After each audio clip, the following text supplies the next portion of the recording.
lebih tinggi. Dalam Al-Quran dan dalam Sunnah Nabi tidak. Justru akal ini harus tunduk kepada wahyu. Karena apa? Wahyu maksum, sedangkan akal tidak maksum. Wahyu maksum, akal tidak maksum. Wahyu sabit, tetap konstan, sedangkan akal berubah-ubah.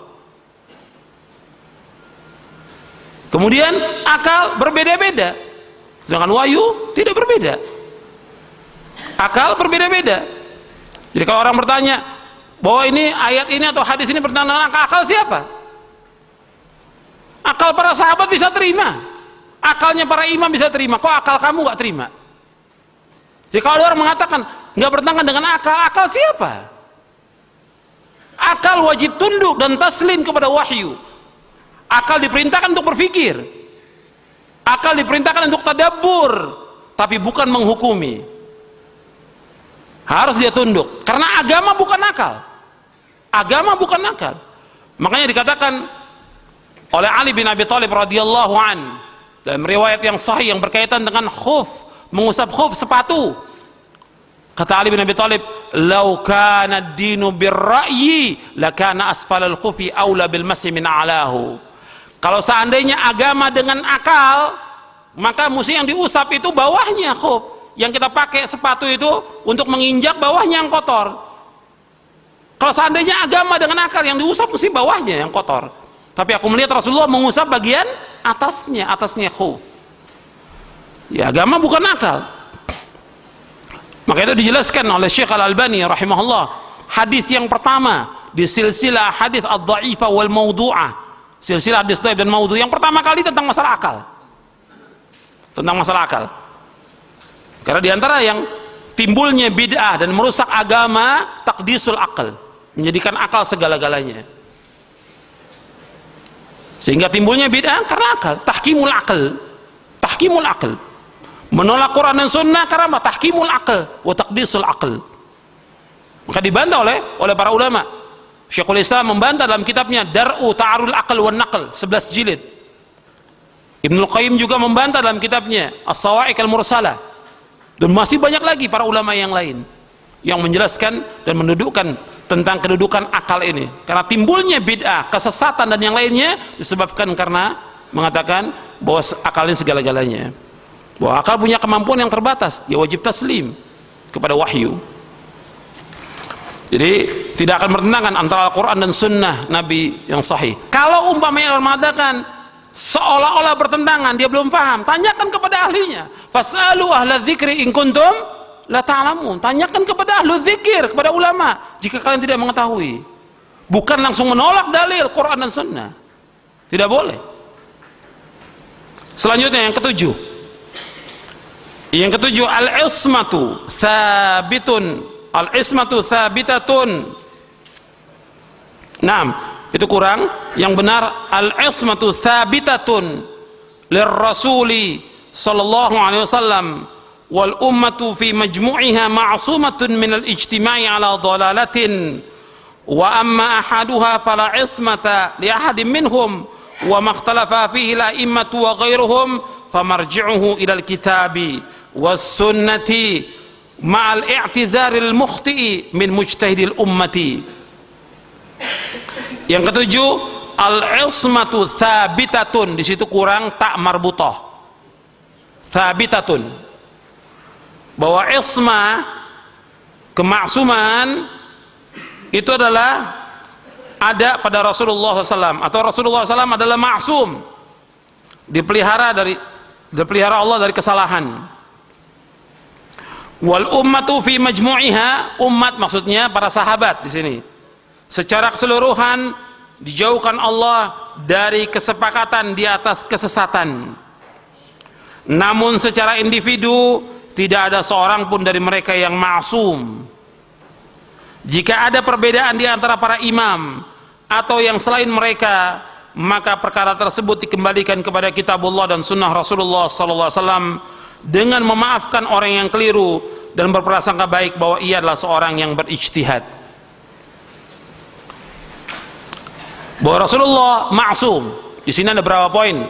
Ya, di sini Yang pertama di sini saya jelaskan tentang Rasulullah SAW adalah ma'sum. Jelas. Dan ini sepakat sudah.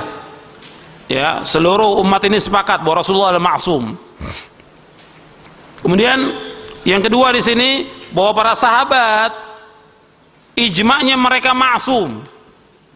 Dasarnya apa? Ijma'nya mereka ma'sum. Yang pertama tadi dalam surah An-Nisa ayat 115. Yang kedua hadis Nabi, innallaha la yajma'u hadhil ummati ala dhalalah. Nabi bersabda, sesungguhnya Allah tidak akan mengumpulkan umat ini, yaitu para sahabat, di atas kesesatan. Sesungguhnya Allah tidak akan mengumpulkan umat ini di atas kesesatan. Atau dalam riwayat yang lain, innallaha qad ajara ummati an tajtami'a ala dhalalah. Sesungguhnya Allah telah melindungi umatku, yaitu para sahabatku, untuk ijtima, berkumpul di atas kesesatan. Mereka dijaga oleh Allah. Kemudian yang ketiga di sini, adapun individu mereka, individu para sahabat tidak maksum. Individu para sahabat tidak maksum. Bisa saja di antara mereka ada yang keliru, ada yang salah. Tapi ingat, kita tidak boleh sekali-kali mencaci maki mereka, para sahabat, tidak boleh. Mencela mereka tidak boleh. Menghina mereka tidak boleh.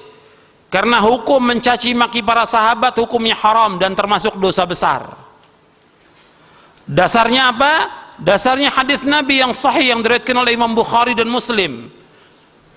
Nabi bersabda, la tasubbu ashabi falau anna ahadakum anfaqa mithla uhudin dhahaban ma balagha mudadim wala nasifa. Kata Nabi SAW, janganlah kalian mencaci maki para sahabatku.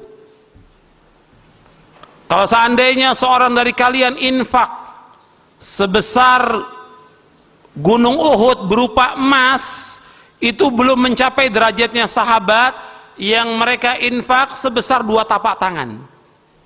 Separohnya pun tidak. Hadis sahih riwayat Bukhari Muslim. Jadi umpamanya sahabat infak berupa makanan sebesar 2 tapak tangan. Kita sekarang ini infak sebesar gunung Uhud berupa emas. Belum bisa mencapai derajat sahabat ini. Dengan keikhlasan mereka, imannya mereka dan yang lainnya. Mencaci maki sahabat hukumnya haram. Hadis sahih riwayat Bukhari Muslim. Dalam hadis yang lain Nabi bersabda, man sabba ashabi fa'alaihi la'natullahi wal malaikati wan nas ajma'in. Barang siapa mencaci maki para sahabatku, maka dia mendapatkan laknat dari Allah, malaikat dan seluruh manusia. Ya, tidak boleh sekali. Tidak boleh kita mencaci maki sahabat, tidak boleh. Ya, seperti yang dilakukan oleh orang-orang Syiah. Mereka mencaci maki sahabat. Dan hukumnya dosa besar. Dan mereka mendapatkan laknat dari Allah, malaikat dan seluruh manusia. Begitu juga dari kalangan Khawarij dan yang lainnya yang mencaci maki sahabat. Kemudian yang keempat, di poin ini, di poin yang ketujuh ini, yaitu perkara jika terjadi perbedaan di antara para imam dan selain mereka, maka perkara tersebut dikembalikan kepada Al-Quran dan Sunnah. Dasarnya apa? Tadi dalam surah An-Nisa ayat 59. Jadi kalau terjadi perselisihan, bisa aja terjadi perselisihan, dan ini sudah terjadi di antara para imam berselisih, maka kita kembalikan kepada Quran dan Sunnah yang sahih. Karena seluruh imam juga mengatakan demikian, kalau ada pendapatku yang salah, buang pendapatku. Imam Malik juga mengatakan, kulluna radun wa mardudun illa sahibah hadzal qabr. Setiap kita bisa menolak dan bisa ditolak, kecuali pemilik kubur ini, yaitu Rasulullah SAW. Tidak boleh ditolak perkataannya. Karena Imam Malik imam Darul Hijrah di Madinah. Kemudian yang kelima, yaitu kita memberikan i'tizar kepada orang yang mukhti, yang salah dari imam-imam mujtahidin. Artinya nggak boleh kita mencela mereka, para imam. Kita menghormati mereka, tapi kita tidak boleh taklid kepada mereka.